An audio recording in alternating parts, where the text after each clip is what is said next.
দর্শক, আজ আপনাদের সাথে আছি আমি মনজুর আল মতিন। আজকে আমরা আলোচনা করতেছি রাজনৈতিক সংস্কৃতি নিয়ে, সেটা শৃঙ্খলাকোণে হোক কিংবা জাতীয় পর্যায়ে। তিনজন সম্মানিত অতিথি রয়েছেন আমাদের সাথে। আছেন জনাব আবুল কাশেম ফজলুল হক, তিনি সভাপতি বাংলা একাডেমি, বরেণ্য শিক্ষাবিদ। আছেন অধ্যাপক ডক্টর মোহাম্মদ জামাল উদ্দিন, তিনি রাজনীতি বিশ্লেষক ও শিক্ষক, জাহাঙ্গীরনগর বিশ্ববিদ্যালয়। এবং সরাসরি আমাদের সাথে যুক্ত হয়েছেন জনাব তুহিন ওয়াদুদ, তিনি অধ্যাপনা করছেন বেগম রোকেয়া বিশ্ববিদ্যালয়। আপনাদের তিনজনকে স্বাগত আমাদের এই অনুষ্ঠানে। শুরুতেই জনাব আবুল কাশেম ফজলুল হক, আপনার কাছে আসতে চাই। জুলাই অভ্যুত্থানের পর বিভিন্ন সময়ে রাজনৈতিক সংস্কৃতির পরিবর্তনের কথা বলা হচ্ছে নতুন একটা বাংলাদেশ করার কথা। তার আলামত কতটুকু দেখছেন আপনি? সংস্কৃতি, সভ্যতা, এগুলো নিয়ে এখন আর তেমন আলোচনা নাই আমাদের দেশে। পাকিস্তান আমলে সংস্কৃতি বিষয়ে অনেক তর্ক বিতর্ক, আলোচনা সমালোচনা পেয়েছে। সংস্কৃতির ধারণা আগের চাইতে কিছুটা বিস্তৃত পরিসরে জনসাধারণকে বিবেচনায় ধরে। সভ্যতা সম্পর্কেও, সভ্যতার ইতিহাস পড়েন, কিন্তু সভ্যতা কী এবং কী নয় এই প্রশ্নের পরিচ্ছন্ন উত্তর কমই দিতে পারেন কম ব্যক্তি, এমনকি বিশ্ববিদ্যালয়ের শিক্ষকদের মধ্যেও কম। তো এরকম একটা অবস্থা, এটা কেবল যে বাংলাদেশের অবস্থা ধারা, গোটা পৃথিবী জুড়েই একটা যে সংস্কৃতির সংকট, এটা দেখা দিয়েছে। বড় রকমের কিছু আবিষ্কার, উদ্ভাবন গত 40 বছরের মধ্যে সাধারণ মানুষের জীবনযাত্রায় প্রযুক্তি হিসেবে প্রবেশ করেছে। তো এই ধরনের পরিবর্তন যখন হয় বাস্তবে, তখন মানুষের মনোজগতেও পরিবর্তন দরকার হয়। ন্যায়, অন্যায়, উচিত, অনুচিত এগুলো বিবেচনা করে আইন কানুনের কিছু সংশোধন করতে হয়, আইন কানুনের কিছু পরিবর্তন করতে হয়। কিন্তু এই যে ঘটনা, মানে ইনফরমেশন টেকনোলজি এবং বায়োটেকনোলজিতে বিপ্লব খুব বলা হতো, এটা 80-র দশকে, 90-র দশকে। তো এই বিপ্লব তো মানুষের জীবনযাত্রার পদ্ধতি অনেক কিছুকে বদলে দিয়েছে। কিন্তু সচেতনভাবে সমাজে যারা নেতৃত্ব করেন, রাজনীতিবিদ অথবা যারা বুদ্ধিজীবী বলে পরিচিত, ইন্টেলেকচুয়ালস, তাদের কিছু ভূমিকা থাকে। বুদ্ধিজীবীরা নানান বিপদ আপদের মোকাবেলা করেও ওই সত্য কথাটা বলতে চান যে এরকম না হবে, ওইরকম হলে ভালো হবে। রাজনীতিবিদদের মধ্যেও যারা প্রগতিশীল বলে পরিচিত হন এবং জনগণের সাথে ঘনিষ্ঠ সম্পর্ক থাকে, তাদের মধ্যেও এই চেতনাটা থাকে যে অবস্থা পরিবর্তন করতে হবে। আর উপর থেকে কোনো পরিবর্তন নিচে চাপিয়ে দেওয়া, এটা দ্বারা আসলে কোনো অগ্রগতি হয় না। তো এইগুলি হলো বর্তমান সভ্যতার, সংস্কৃতির মূল সমস্যা সারা দুনিয়া জুড়ে। আর আমাদের বাংলাদেশে রাজনৈতিকভাবে তো অনেক বেশি নেমে গেছি আমরা নিচে। উন্নত চিন্তাভাবনা একেবারে দুর্লভ। আগে চিন্তাভাবনার সঙ্গে একটা সংযোগ ছিল রাজনীতির।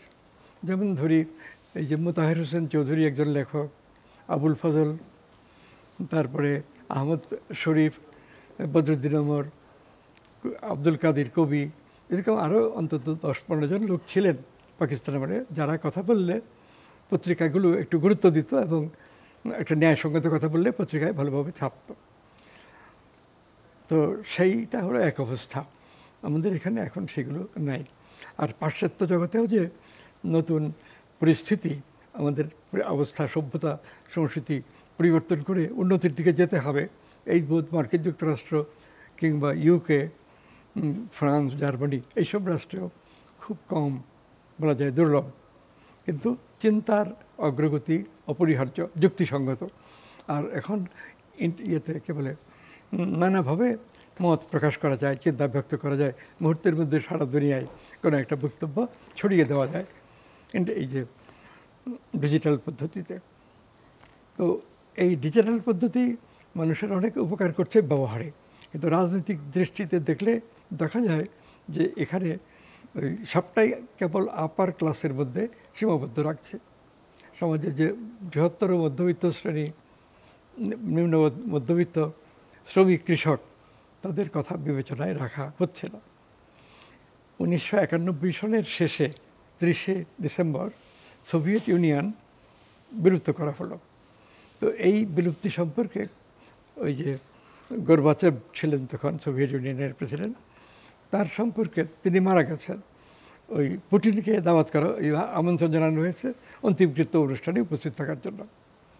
পুটিন সরাসরি জবাব দিয়েছেন যে গর্বাচেভ তো জনগণের কাছে একজন জাতীয় বিশ্বাসঘাতক হিসেবে পরিচিত। আমাদের যে সোভিয়েত ইউনিয়ন ছিল তাতে তো জনগণের পক্ষ থেকে কোনো প্রতিবাদ, আন্দোলন, বক্তব্য কিছুই ছিল না।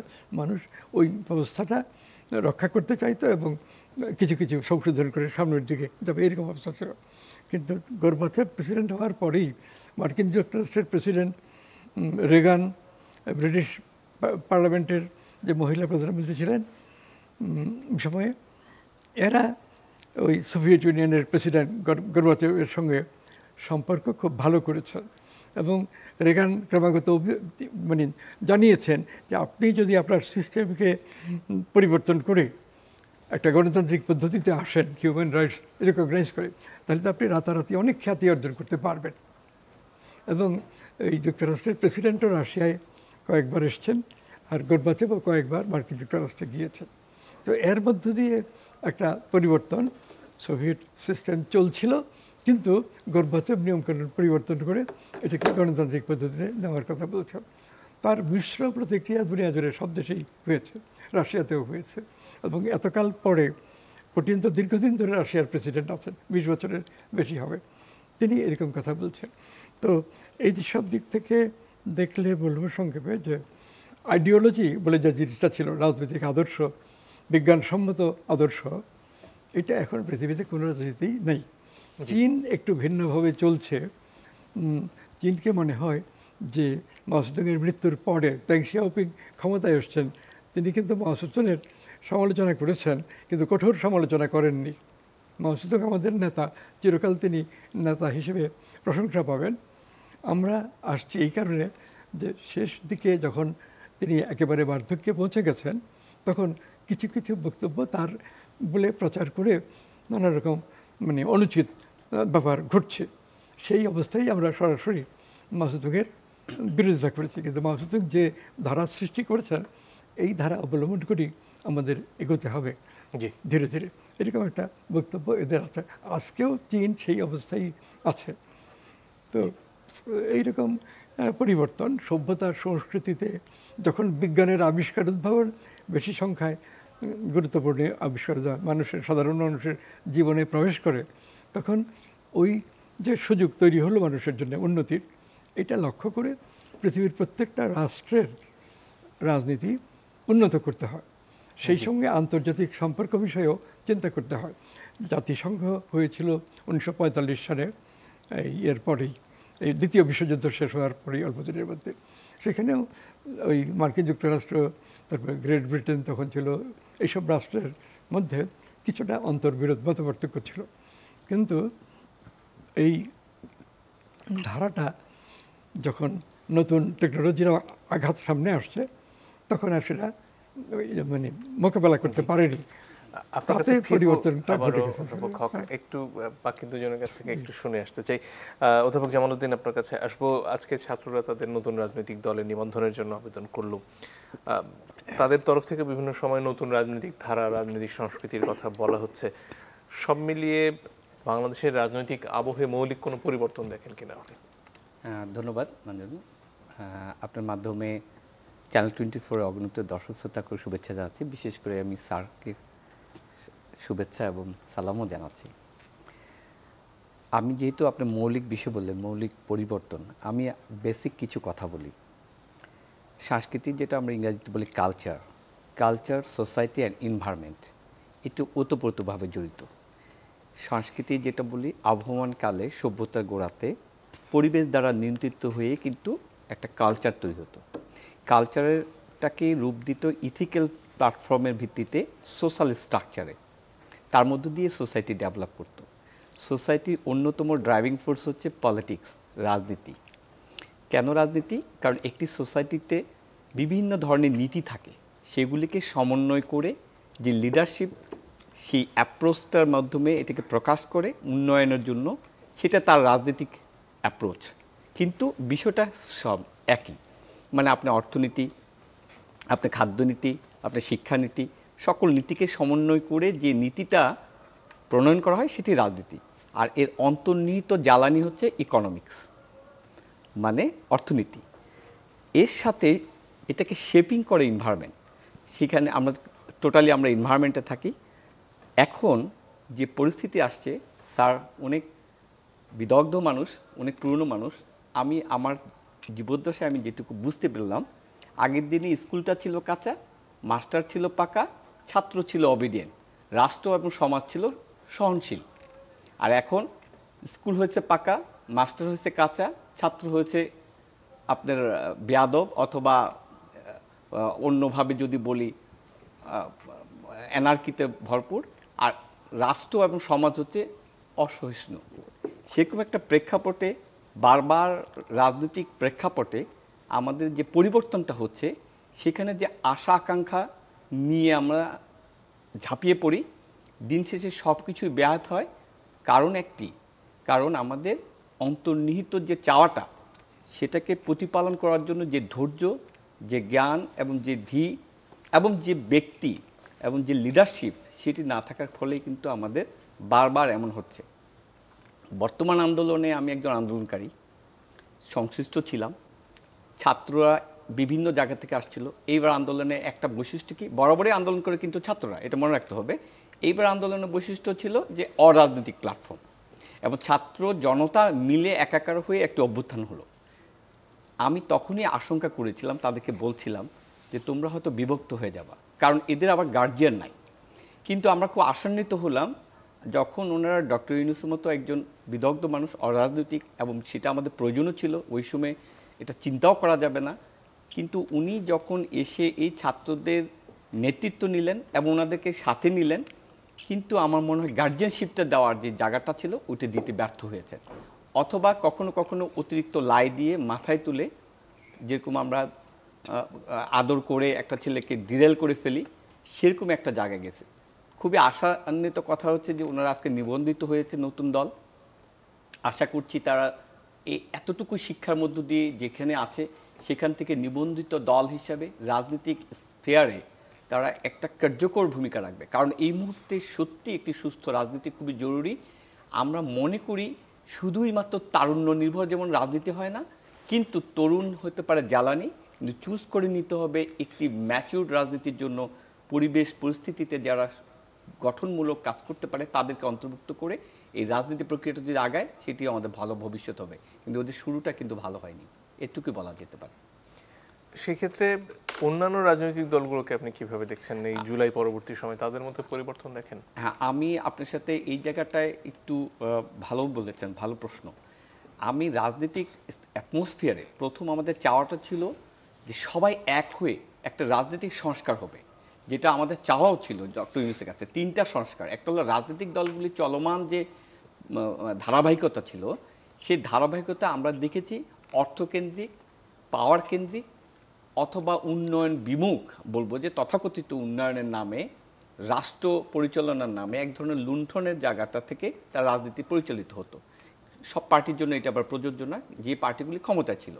কিন্তু আমরা এখন অনেকগুলি দলের হেড অফ দ্য পারসন, তাদেরকে দেখছি আসলে সত্যি ওরা করতে চাচ্ছে, কিন্তু মাঠ পর্যায়ে কিন্তু আমাদের ওই ট্রান্সফরমেশনটা হচ্ছে না। যার ফলে আমি মনে করি এই মুহূর্তে সকল পার্টি, এবং এটা লিডারশিপ দেওয়া উচিত ছিল আমাদের তত্ত্বাবধায়ক সরকারের প্রধান, উনি চাচ্ছেন ভালো একটা পরিবেশ হোক।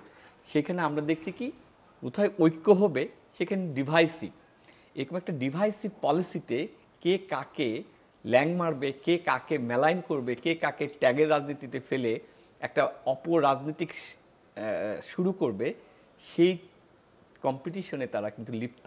সঙ্গত কারণে আমার মনে হচ্ছে না যে একটা ভালো রাজনৈতিক পরিবেশ আগামীতে আছে। তবে নির্বাচন একটা কিন্তু বড় ব্যাপার। নিরঙ্কুশ নির্বাচন যদি আমরা দিতে পারি ধারাবাহিকভাবে, তাহলে জনগণ কিন্তু রাজনৈতিক দলগুলিকে আপনি ট্রিট করতে পারবে, কারণ জনগণের মধ্যে একটা আকাঙ্ক্ষা আছে। সেই আকাঙ্ক্ষাটার প্রতিফলন একটি মাত্র জায়গা হচ্ছে একটা ক্রেডিবল নির্বাচন, সেই নির্বাচনের মধ্য দিয়ে হবে। এই মুহূর্তে হয়তো দলগুলির মধ্যে ঐক্য হচ্ছে না, কিন্তু তাদের এজেন্ডা নিয়ে যখন জনগণের কাছে যাবে, সেই এজেন্ডা মাফিক যখন জনগণ ভোট দিবে, ভোটের মধ্য দিয়ে কিন্তু সেগ্রিগেট হয়ে যাবে। জি, ধন্যবাদ। অধ্যাপক তুহিন মাদুদ, আপনার কাছে আসতে চাই এ পর্যায়ে। এই যে জনগণের মাধ্যমে এক ধরনের রাজনৈতিক সংস্কারের কথা একটু আগে অধ্যাপক জামালউদ্দিন বলছিলেন, সেটাকে নির্বাচনকে কেন্দ্র করে বা যদি গ্রহণযোগ্য নির্বাচন হতে থাকে, তাহলে কি ধীরে ধীরে সেটা সম্ভব, নাকি এই মুহূর্তে অন্তর্বর্তীকালীন সরকারের সময়ে কিছু করণীয় আপনি আশা করেন? অধ্যাপক ধন্যবাদ। বাদুদের কাছে আসছিলাম, জি, তার কাছে আবুল কাশেম ফজলুল হক স্যার আছেন, তার সরাসরি প্রতি বিশেষ শ্রদ্ধা জ্ঞাপন করছি। স্যারের মনে আছে কিনা জানি না, আমরা একসময় আজিজ সুপার মার্কেটে বিজ্ঞান চেতনা পরিষদে খুব সক্রিয় ছিলাম। স্যার আমাদের সঙ্গে প্রতিনিয়ত কাজ করেছেন, পরামর্শ দিয়েছেন, তার বুদ্ধি পরামর্শ নিয়ে আমরা অনেক কাজ করেছি একসময়। তো আজকের যে বিষয় রাজনৈতিক সংস্কৃতির সংস্কার ভাবনা এবং একদিকে নির্বাচনমুখী আর একদিকে সংস্কারের যে কথা বলা হচ্ছে, আসলে দেখুন, যেই একটা লক্ষ্য নিয়ে এই গণ অভ্যুত্থান হয়েছিল, 24-এর বিপ্লব হয়েছিল, সেই জায়গায় কিন্তু আমরা নেই।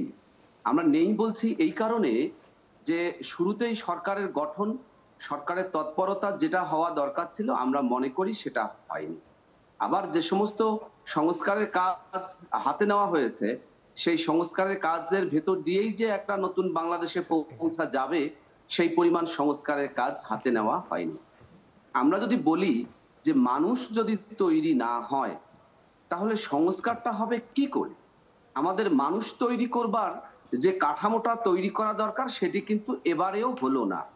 আমাদের কাগজ থাকবে, যদি একটা জায়গায় দুর্বৃত্তায়ন গড়ে তুলবার জন্য সমস্ত অঙ্গ প্রত্যঙ্গ কাজ করে, সেখানে কিন্তু এই সততা, নিষ্ঠা, ন্যায়পরায়ণতা কিংবা একটা সুষ্ঠু বাংলাদেশ গঠন কিন্তু কঠিন। কিন্তু মানুষ যদি ভালো হয় তাহলে কিন্তু আর কোনোভাবেই বিপথে যাওয়ার সুযোগ কম। তো আমাদের দুটো দিকই দরকার, সংস্কারও যেমন দরকার, মানুষ তৈরি করাও তেমন দরকার।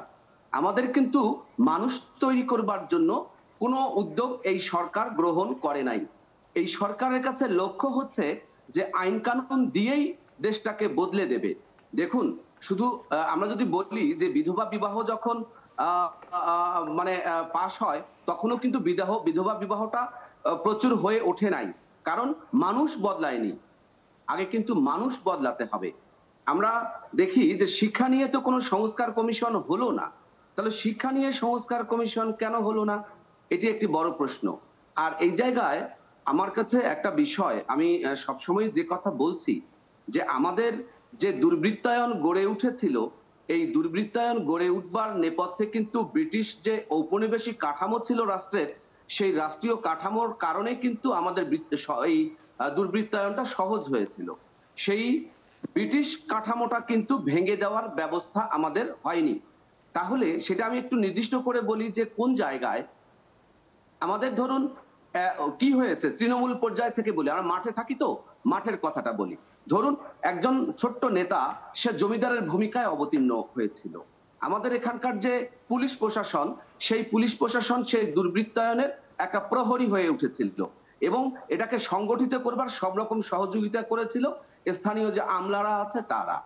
তাহলে আমাদের পুলিশি কাঠামো কি হয়েছে দেখুন, আজকের দিনের কথাটা বলতেই হয়। মাহমুদুল হক নামে একজন শিক্ষক বেগম রোকেয়া বিশ্ববিদ্যালয়ে, তাকে গ্রেপ্তার করা হয়েছিল। তাকে গ্রেপ্তার করা হয়েছিল এমন একটা মামলায়, যে মামলার বাদী পর্যন্ত বলছে যে অসুস্থতাজনিত কারণে তার স্বামী মারা গেছে। তার বাদী বলছে যে পুলিশ স্বাক্ষর নিয়েছে। তাহলে একজন কি পুলিশ স্বাক্ষর নিয়ে কি একটা মামলা, তাতে মানে 54 নাম্বার অভিযুক্ত একজন বিশ্ববিদ্যালয়ের শিক্ষক, তাকে গ্রেপ্তার করা হলো। তাহলে আমরা কি সংস্কারের পথে হাঁটছি? আসলে আমরা মনে করি যে আমাদের ওই যে কথাই বলছিলাম যে ব্রিটিশ পদ্ধতি, এই ব্রিটিশ পদ্ধতিটা ভাঙতে হলে আমাদের আমলাতন্ত্রটাকে সংস্কার করা দরকার। আপনারা জানেন যে আমলা এই জনপ্রশাসন সংস্কার কমিশন হয়েছে। এই জনপ্রশাসন সংস্কার কমিশনে কারা কাজ করছে? এখানে মূলত কাজ করছে হচ্ছে আমলারা। এটা মোট তো ধরুন 26টা বিসিএস ক্যাডার, 25টা বিসিএস ক্যাডারের সঙ্গে জনপ্রশাসন সংস্কার কমিশন বসে নাই। অনেকবার চিঠি দিয়েছে, আবেদন করেছে, চেষ্টা করেছে, বসেনি। তাহলে এই যে ধরুন একটা জনপ্রশাসন সংস্কার কমিশন যদি সংস্কার করা না যায়, তাহলে কিন্তু সেই কাঠামোটা তাদের অনুকূলেই থেকে যায়, অর্থাৎ যারা দুর্বৃত্তায়ন করতে চায়। এই যে নির্বাচন হয়েছে, নিশি ভোটের কারিগর কারা? এই যে ধরুন আমাদের এখানে পদে পদে একটা ব্যক্তি, একটা পরিবার, একটা প্রতিষ্ঠান, হেন জায়গা নেই যেটাকে রাজনীতি না ঢুকালে পরে, আওয়ামী রাজনীতি না ঢুকলে পরে কোনো কাজ করবার কোনো উপায় ছিল না। তো এই কাঠামোটাকে ভাঙতে হলে আমাদের যে সংস্কৃতির পরিবর্তনটা দরকার ছিল সেই সংস্কারের দিকে কিন্তু খুব হাঁটছে বলে আমাদের মনে হয় না। হ্যাঁ, একটা তো নির্বাচন লাগবে, কিন্তু সেই নির্বাচনটা কখন? যদি আজকে এই অন্তর্বর্তী সরকার এমন একটা পাওয়ারফুল জায়গায় থাকতো যে অন্যায় হচ্ছে না, দুর্নীতি হচ্ছে না, দেশকে একটা শক্ত জায়গায় নেওয়া গেছে, এরকম জায়গায় যদি পৌঁছতো তাহলে সব মানুষই বলতো না এই সরকার আরো থাকুক। কিন্তু আমরা অনেককেই এখন বলতে শুনছি যে নির্বাচনটা হোক। নির্বাচনটা হলেই কি সমাধান হবে? আসলে আমাদের কাছে কিন্তু এটা একটা বড় প্রশ্ন যে নির্বাচন হলেই কি সমাধান হবে। সেজন্য আমরা মনে করি যে এই সরকারের দায়িত্ব হচ্ছে এমন কিছু কাজের সূত্রপাত করে যাওয়া যে ধারাবাহিকতায় যারাই ক্ষমতায় আসুন না কেন সেই ধারাবাহিকতাটাকে বহন করার একটা বাধ্যবাধকতা তৈরি হয়। যেমন আমরা বলি যে শিক্ষা প্রতিষ্ঠানের সংস্কার দরকার, স্যার বলছেন যে উল্টে গেছে, যে কাঁচা ঘরে ভালো মানুষ ছিল, এখন ঘর পাকা হয়েছে কিন্তু মানুষ ভালো নেই। এইটা আমাদের সংস্কার করতে হবে। এটা তো একদিনে হয় নাই। এটা কি হয়েছে আমাদের দেশে? যেখানে সেখানে স্কুল খোলা হয়েছে, কলেজ খোলা হয়েছে, বিশ্ববিদ্যালয় খোলা হয়েছে। তো এটা কিন্তু শিক্ষার জায়গাটা আমাদের তৈরি করা হয়নি। আমাদের এমন কোনো আদর্শ শিক্ষা ব্যবস্থা তৈরি হয় নাই যাকে আমরা অনুসরণ করতে পারি, অনুকরণ করতে পারি। ফলে আমার মনে হয় যে অনুসরণীয় শিক্ষা ব্যবস্থা, অনুকরণীয় শিক্ষা ব্যবস্থা যদি তৈরি হয় তাহলে সেটাকে যদি কন্টিনিউ করে পরবর্তী সরকার এসে, তাহলে যে এই যে 24-এর অভ্যুত্থানের যে ঔজ্জ্বল্য, সেই ঔজ্জ্বল্যটা ধরে রাখা যাবে। তা না হলে দিনের পর দিন এই ঔজ্জ্বল্য কমবে, ম্রিয়মান হবে, ম্লান হবে, যার পরিণতিতে সঞ্চালক ভাইকে বলতে চাই যে আপনিও মূল আন্দোলন করেছেন, আমরাও লড়াই সংগ্রাম করেছি, ডিজিএফআই এর ভয়ে আমরা সংযত ছিলাম। তো অধ্যাপক মদুদ, একটা বিরতির আসলে সময় হয়ে গেছে, ফিরবো আপনাদের কাছে। অধ্যাপক ফজলুল হক, আপনার কাছে ফিরে আসতে চাই, শিক্ষাঙ্গন নিয়ে কথা বলতে চাই। আমাদের রাজনীতির একটা বড় অংশ ছাত্র রাজনীতির সাথে জড়িত এবং ছাত্র রাজনীতি আমাদের বিভিন্ন ক্রান্তি লগ্নে আসলে জাতীয় রাজনীতিকে নিয়ন্ত্রণ করেছে। জুলাই গণঅভ্যুত্থানের পরে প্রশ্ন উঠেছিল আসলে শিক্ষাঙ্গনে রাজনীতি কিভাবে থাকবে, ছাত্র রাজনীতির চেহারাটা আসলে কি দাঁড়াবে, আপনার কি মনে হয়? এগুলো গুরুত্বপূর্ণ প্রশ্ন। আবার একটা ব্যাপার মনে হয় যে ছাত্রলীগ, ছাত্র ইউনিয়ন, ছাত্র ফ্রন্ট, এই তিনটা তো প্রধান দল ছিল ঢাকা বিশ্ববিদ্যালয় এবং সর্বত্র। আর এই যে জামাতে ইসলামী ছাত্র সংগঠন, ইসলামিক ছাত্র সংগঠন, শিবির কি নামে, তো ওই সংগঠনটাও রাইজিং ছিল, যে গড়ে উঠতে পারে। হ্যাঁ, কিন্তু এই ব্যাপারগুলো সেইভাবে অগ্রসর হয়নি। একটা প্রশ্ন, কি কারণে ছাত্রলীগ, ছাত্র ইউনিয়ন, ছাত্র ফ্রন্ট এই দলগুলো আরও 20 বছর ধরে কোনো কর্মকাণ্ডে, আন্দোলনে প্রায় নেই। এই যে কোটা সংস্কার বিরোধী আন্দোলন, তারপরে এই 7টি কলেজকে ঢাকা বিশ্ববিদ্যালয়কে বাইরে আলাদা বিশ্ববিদ্যালয় করা, এরকম যে কয়েকটা আন্দোলন হলো, রাস্তাঘাটে ওই যাতে অ্যাক্সিডেন্ট বেশি না হয় তার জন্য ছাত্ররা কাজ করেছে। যে ছাত্ররা কাজ করেছে তারা কিন্তু ছাত্রলীগের কিংবা ছাত্র ইউনিয়নের বা ছাত্র ফ্রন্টের নেই। এবং এই যে সরকার আসছে, এদের পেছনে রাজনৈতিক দলগুলো দিন দিন কেবল দুর্বল এবং আরও দুর্বল হচ্ছে। শেষ পর্যন্ত আওয়ামী লীগের এবং বিএনপির কোনো রাজনৈতিক বক্তব্যই ছিল না। বছর দশেক তো একটা না, কেবল বঙ্গবন্ধু সম্পর্কে এবং তার আত্মীয় স্বজন, ছেলে মেয়ে, তাদেরই কথা বলা হয়েছে। এই যে প্রধানমন্ত্রী শেখ হাসিনা একান্তভাবেই এই বঙ্গবন্ধু এবং তার পরিবারের লোকদের নিয়ে কথা বলেছেন। রাজনৈতিক বক্তব্য তার মধ্যে আসছে খুব কম। একইভাবে বিএনপি তো অনেক দিন ধরেই ক্ষমতার বাইরে, কিন্তু বিএনপি থেকেও এখন একটা কর্মসূচি তারা প্রচার করছে, 33 দফা। এর আগে প্রকৃতপক্ষে কোনো বক্তব্য তারা দেয়নি। একটা ক্ষমতার লড়াই চলছিল আওয়ামী লীগ বিএনপির মধ্যে, এগুলো লক্ষ্য করার বিষয়। আর যে 33 দফা বিএনপি দিয়েছে, প্রচার করছে, 31 দফা যে প্রচার করছে, এর মধ্যে অনেক ভালো ভালো কথা আছে, প্রত্যেকটা পয়েন্টই গুরুত্বপূর্ণ। কিন্তু বর্তমান সময়ে আমরা কি করব, আমরা যদি ক্ষমতায় যাই তাহলে এই 5 বছরে আমরা কি করব, এরকম বক্তব্য সুনির্দিষ্টভাবে নেই।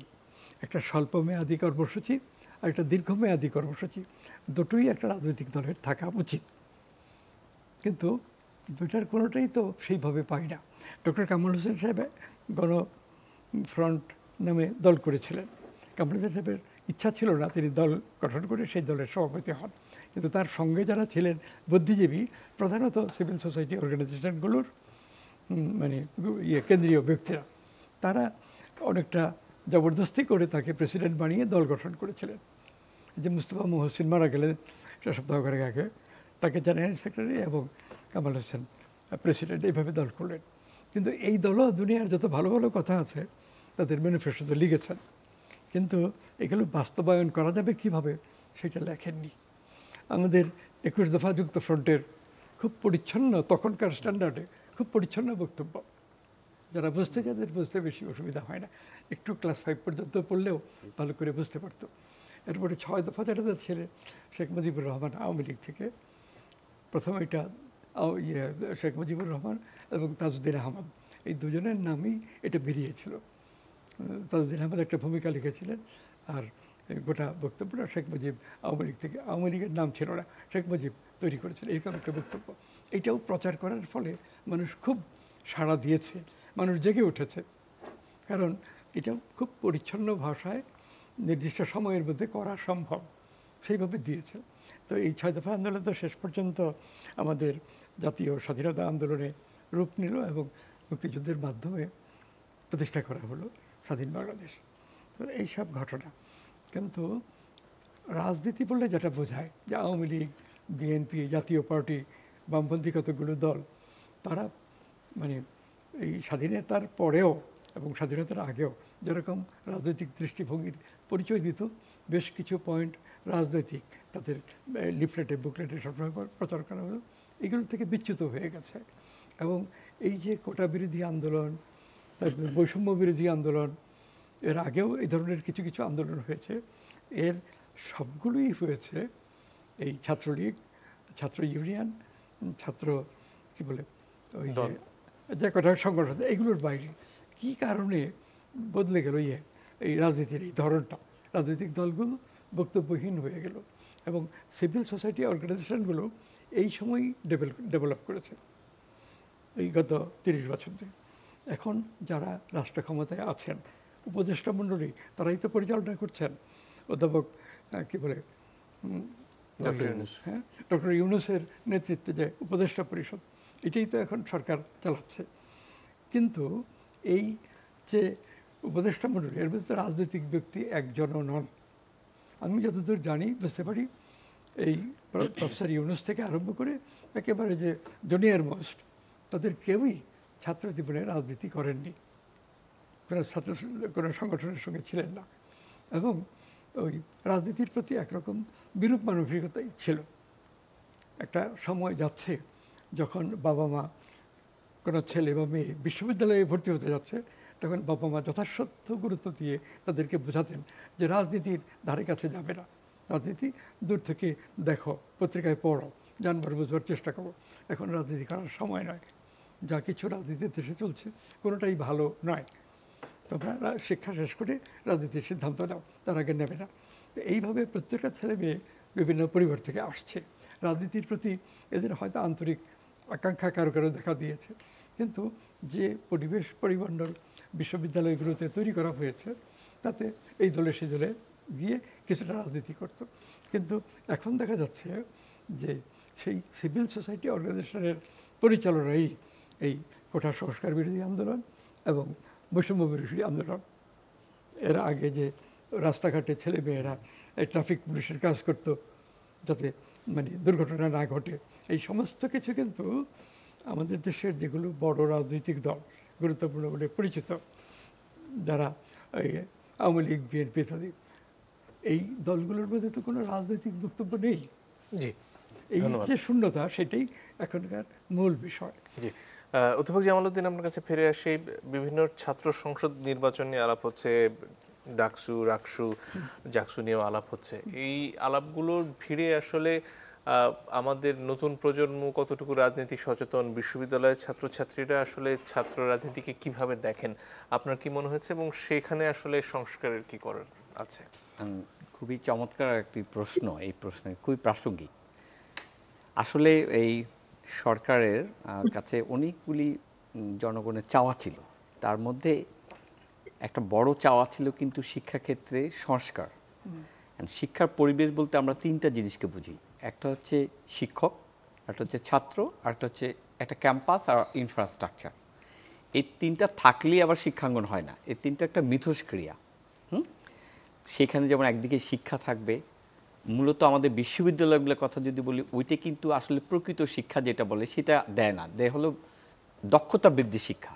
আর প্রকৃত শিক্ষা বলতে যেটা ভালো মন্দ পার্থক্য করার শিক্ষা, সেটা রাজনীতিতে হোক, সমাজে হোক, যে কোনো ক্ষেত্রে ভালো মন্দ পার্থক্য করার শিক্ষাটা ছেলেরা নিজেদের মধ্য দিয়ে অথবা ছাত্র শিক্ষক মিথস্ক্রিয়ার মধ্য দিয়ে, ক্যাম্পাসে বিচরণের মধ্য দিয়ে, রাজনৈতিক, সাংস্কৃতিক, খেলাধুলা, এক্সট্রা কারিকুলাম অ্যাক্টিভিটিস, ডিবেট, এগুলোর মধ্য দিয়ে কিন্তু একটা ভাইব্রেন্ট একটা পরিবেশের মধ্যে দিয়ে শিখে।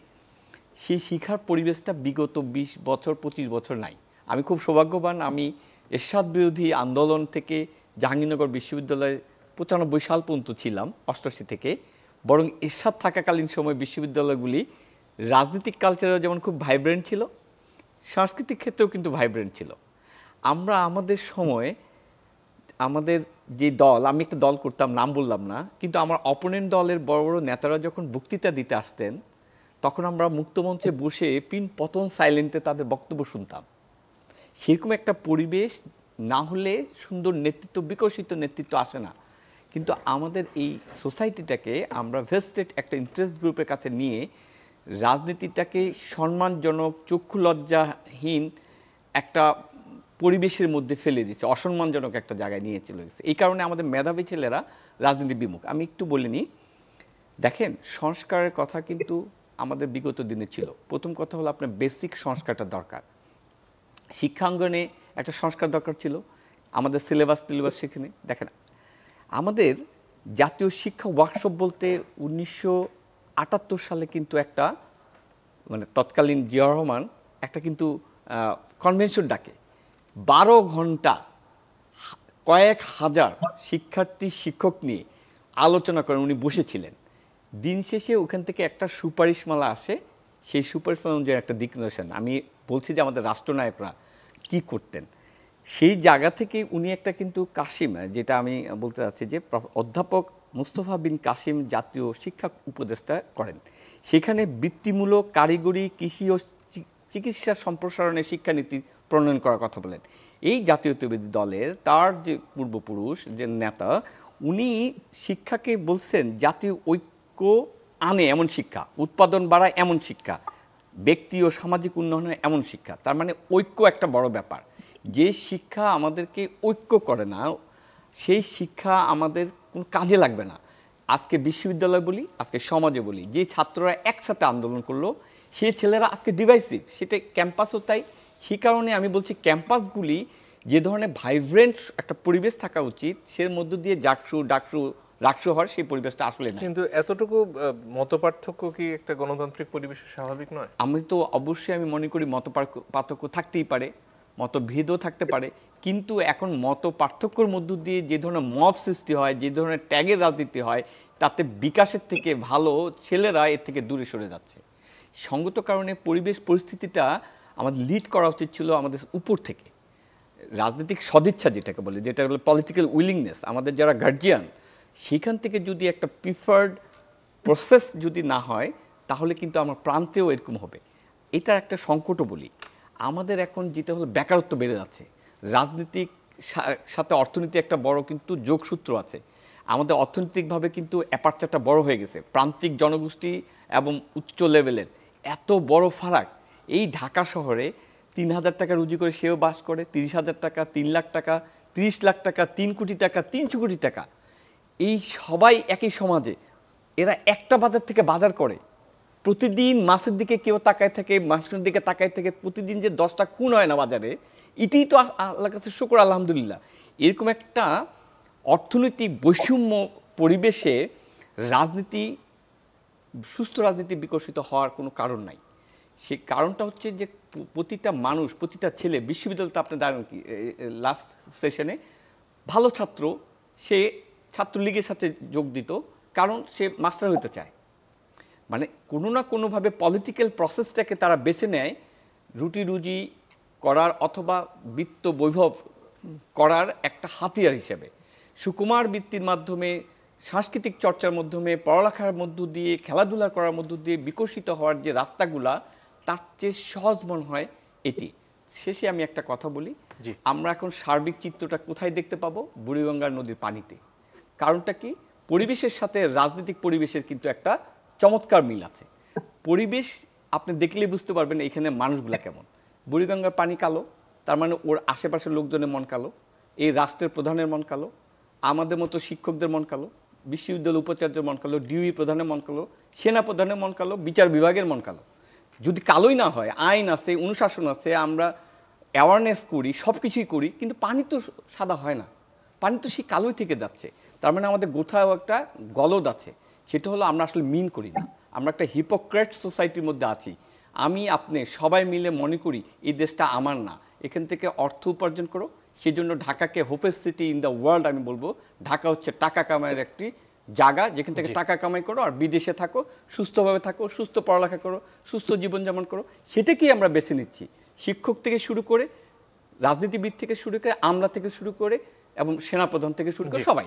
তো এরকম একটা সোসাইটিতে আমার মনে হয় না যে কথা, সরি আমি একটু শেষ করি, ডক্টর ইউনূসের কাছে আমরা চেয়েছিলাম ওনার নেতৃত্বে রাজনৈতিক সংস্কৃতির পরিবর্তনের মধ্যে, কারণ দিন শেষে ওরাই সরকার পরিচালনা করবে, ওদের আগে একটা পরিবর্তন, ওদের অ্যাটিটিউডটা যদি একটা কমন প্ল্যাটফর্মে আনা যেত এবং তার মধ্য দিয়ে নির্বাচন এবং সব কিছু মিলে যদি আমরা একটা পরিবর্তনের ধারা যেতাম, তাহলে কিন্তু একটা সুস্থ সমাজ পাওয়ার, সুস্থ রাজনীতি পাওয়ার একটা সুযোগ থাকতো। সেটি আজকে বেহাত হওয়ার দশা হচ্ছে। জি, ধন্যবাদ। অধ্যাপক তুহিন ওয়াদুদ, আপনার কাছে আসতে চাই।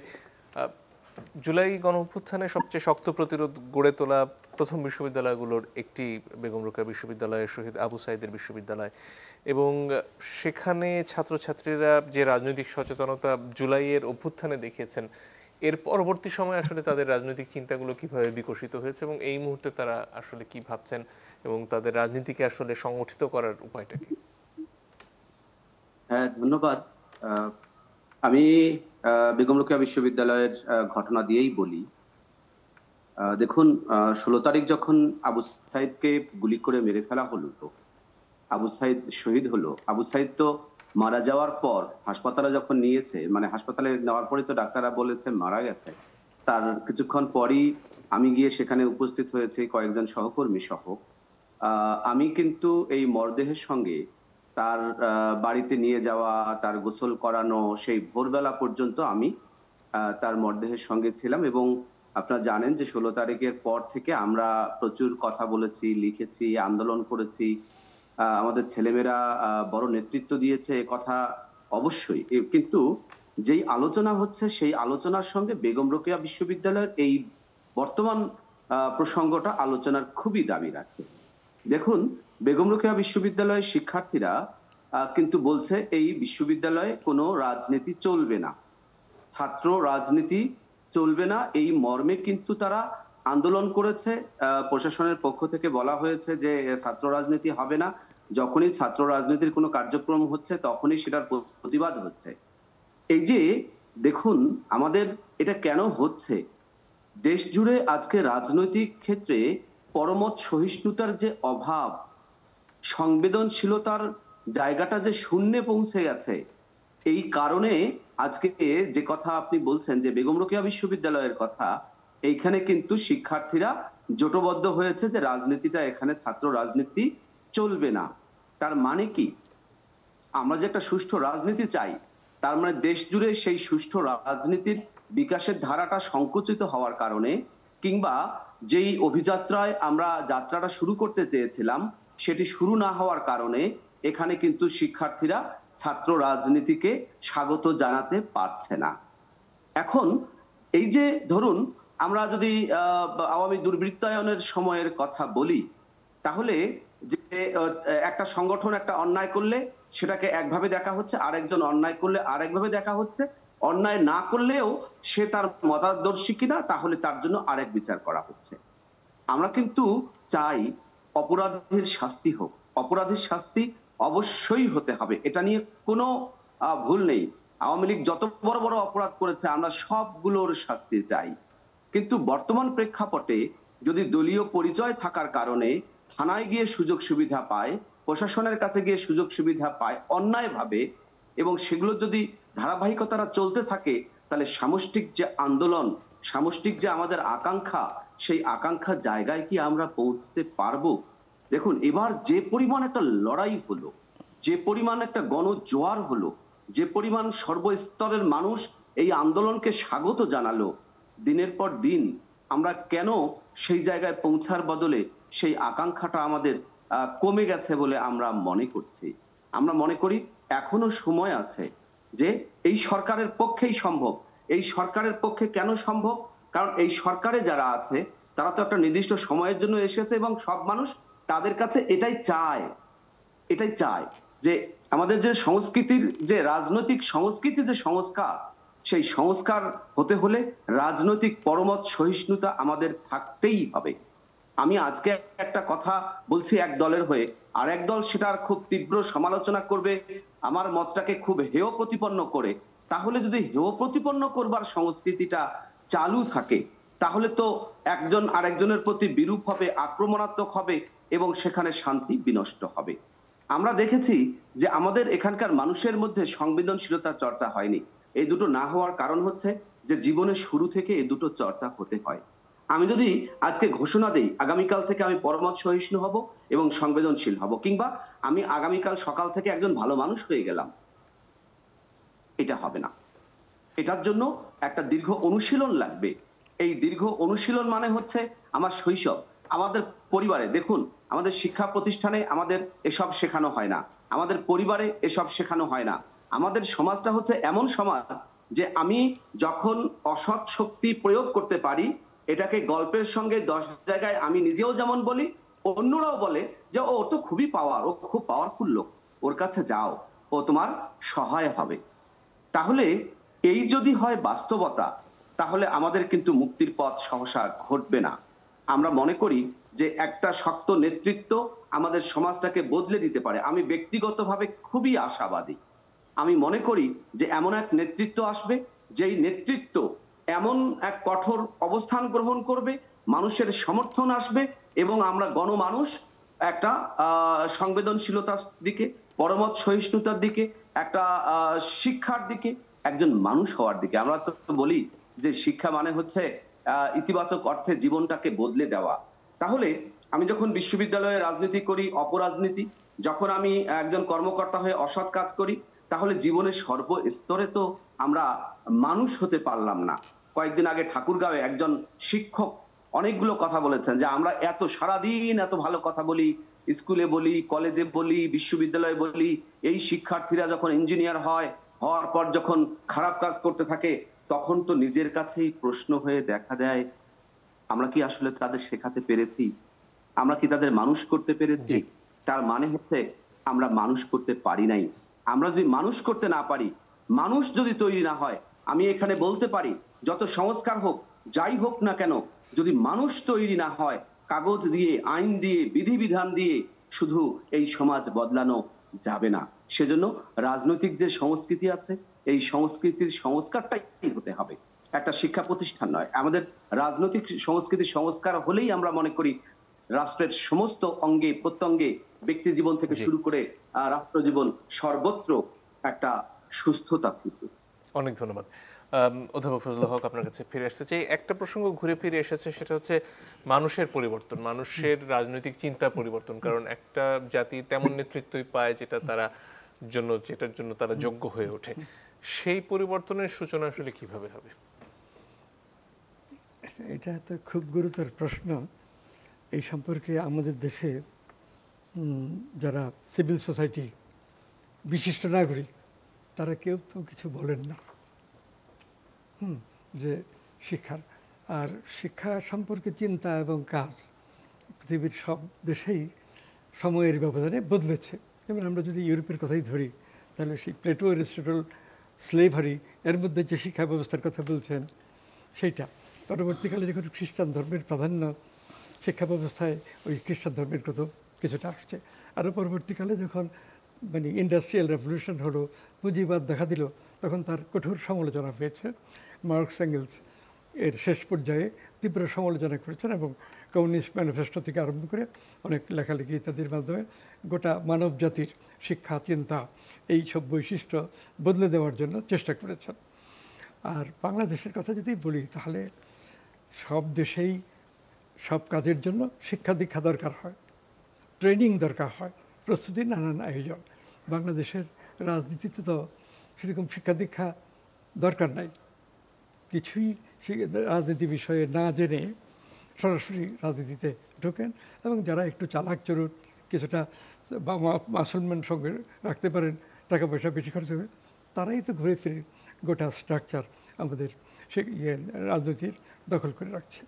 তো এগুলোর কারণ কার্য অনুসন্ধান করতে হবে এবং কারণ কার্য অনুসরণ করে যে নীতি কর্মসূচি প্রকল্প তৈরি করবেন তার ভিত্তিতে রাজনৈতিক দলগুলোকে কাজ করতে হবে। কিন্তু এখন তো রাজনীতির ধারণা একেবারে বদলে গেছে। একজন তরুণ বিশ্ববিদ্যালয়ের ছাত্র অথবা ছাত্রী যদি জিজ্ঞেস করা যায় যে তুমি রাজনীতি বলতে কী বোঝো, তাকে একটু কথা বললে একটাই শেষ পর্যন্ত তার জবাব দাঁড়াবে যে রাজনীতি হলো ক্ষমতায় যাওয়া, সরকার গঠন করা এই লক্ষ্যে।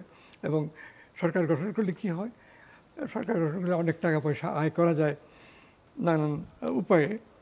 এরকম বিকৃত হয়ে গেছে রাজনীতির ধারণাটা জনসাধারণের একটা বড় অংশে। এটা তো একটা বড় ধরনের মানবিক অবনতি। তো এইগুলো সম্পর্কে সচেতনতা দরকার। এখন এই যে রাষ্ট্র ব্যবস্থার সংস্কারের কথা বর্তমান বলছেন, সংস্কারটা তো জনজীবনের ভেতর থেকে আসতে হবে, ব্যক্তি সংস্কার, এবং জনগণ সেটাকে সমর্থন করবে, জনগণ বাস্তবায়িত করবে, এরকম হতে হবে। এবং সেটা করার জন্য ওই অর্থনৈতিক বিভিন্ন প্রতিষ্ঠানের উল্লেখযোগ্য পরিবর্তন করতে হবে। মানসিক দিক দিয়ে নৈতিক উন্নতি, আর বাস্তব দিক দিয়ে দেশের অর্থনীতি এবং রাষ্ট্র ব্যবস্থা এর সংস্কার, এগুলো একসঙ্গে হলেই উন্নতি ধাপে যাওয়ার উপায় হয়। এই যে ইংরেজিতে একটা কথা আছে, honesty is the best policy, live and let others live. এই ধরনের 5-6টা প্রভাব ইংরেজি ভাষায় থেকে পাই আমরা, ইংরেজদের থেকে। এর একটাও তো বাংলাদেশের রাজনীতিবিদদের মধ্যে অনুসরণ করে দেখা যায় না। অনেক ধন্যবাদ। জি, আমরা কি হারাইলাম, কি পাইলাম? তো এই যে একটা রেজিম গেল, শেখ হাসিনা রেজিম, আমি বলবো যে তার আগে থেকেই আমাদের যে জিনিসটা সবচেয়ে বেশি হারালাম, সবাই বলবে হয়তো টাকা হারাইলাম, রাজনীতি হারালাম, আমি বলবো লজ্জাহীন একটা জাতিতে পরিণত হলাম। আমরা লজ্জাটা হারাই ফেললাম। সেই লজ্জা হারানোর কারণে এখন আমাদের খারাপ লাগে না, ঘুষ খেতে খারাপ লাগে না, আপনার নামে একটা মিথ্যা মামলা দিতে ভালো খারাপ লাগে না। মানে আমাদের চক্ষু লজ্জাহীন একটা জাতিতে পরিণত হয়েছে, আমাদের লজ্জাটা চলে গেছে। এটা এক নম্বর। আমি মাওলানা ভাসানীর কথা একটু বলি। দেখেন, একটা রাজনীতিবিদ কতটা অর্গানিক এবং সে কতটা লার্ন করাতে পারে। 1970 সালে 17ই নভেম্বর, 1970 সালে 17ই নভেম্বর ঘূর্ণিঝড় হয়েছিল। উনি ঘূর্ণিঝড় পরিদর্শন করে এসে পল্টনের ময়দানে 22শে নভেম্বর উনি একটা বক্তৃতা দিচ্ছেন। বক্তৃতাতে কি বলছে? শুধু মানুষ মারা যায়নি, ওখানে পশু পাখি মারা গেছে, ওখানে অনেক পাখি তার বাসা হারিয়েছে, অনেক প্রাণী মারা গিয়েছে, অনেক গাছপালা ভেঙে গেছে। দিস ইজ কল্ড দ্য দৃষ্টিভঙ্গি, this is the learning episode. যে শুধুই মানুষ না, একটি সমাজ সোসাইটিতে প্রকৃতিকে নিয়ে একটা অর্গানিক ওয়েতে যদি না আগাই, তাহলে আমাদের রাজনীতি কখনোই কোহেসিভ হবে না, ঐক্যবদ্ধ হবে না। বাঙালি দুর্যোগে এক হয়, বাঙালি স্বাভাবিক সময় এক হতে পারে না। এটি হচ্ছে বাঙালির সবচেয়ে বড় লিমিটেশন। আমি মনে করি সেই জায়গা থেকেই উত্তরণ হওয়া দরকার। অনেক ধন্যবাদ আপনাদের তিনজনকে। দর্শক, আপনাদেরকে ধন্যবাদ যারা এতক্ষণ আমাদের সাথে ছিলেন। বিদায় নিচ্ছি।